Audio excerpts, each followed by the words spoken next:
ఈ కొండల్లో శ్రీ మహావిష్ణువు దశావతారాల దర్శనం చేసుకోవచ్చు. అవును, మీరు చూస్తున్న ఆలయం చుట్టూ కొండల రూపంలో స్వామివారి దశావతారాలు దర్శనమిస్తాయి. ఈ టెంపుల్ ఎక్కడుందో చెప్తాను, వీడియోను లైక్ చేసి సేవ్ చేసుకోండి. వీటిని కాజాగూడ హిల్స్ అంటారు. 250 కోట్ల సంవత్సరాల పురాతన కొండలు. ఇక్కడ 800 ఏళ్ల పురాతన అనంత పద్మనాభ స్వామి ఆలయం ఉంది. ఈ ఆలయం స్వయంభు. ఇక్కడ కూర్మావతారం రూపంలో ఒక కొండ దర్శనమిస్తుంది. కూర్మం అంటే తాబేలు, పక్కనే మత్స్యావతారం, ఒక చేప నోరు తెరిచినట్టు ఒక కొండ కనిపిస్తుంది.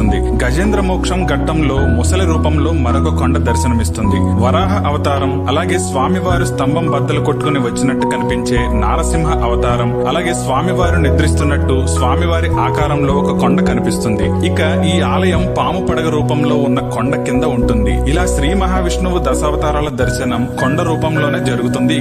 ఇక్కడ స్వామివారు ప్రత్యక్షంగా ఉన్నట్టు నమ్ముతారు భక్తులు. పురాతన ఆలయాలు దర్శించుకోవడం ఇష్టమైతే ఈ ఆలయం ఒక మస్ట్ విజిట్ ప్లేస్. మణికొండలో మరిచెట్టు జంక్షన్ నుండి జస్ట్ 2 కిలోమీటర్స్ దూరంలో ఉంటుంది ఈ ఆలయం. స్క్రీన్ పై కనిపించే కోడ్ గూగుల్ మ్యాప్స్ లో సెర్చ్ చేస్తే ఈ ఆలయానికి సులభంగా చేరుకోవచ్చు. వీడియోను మీ ఫ్రెండ్స్ అండ్ ఫ్యామిలీకి షేర్ చేయండి.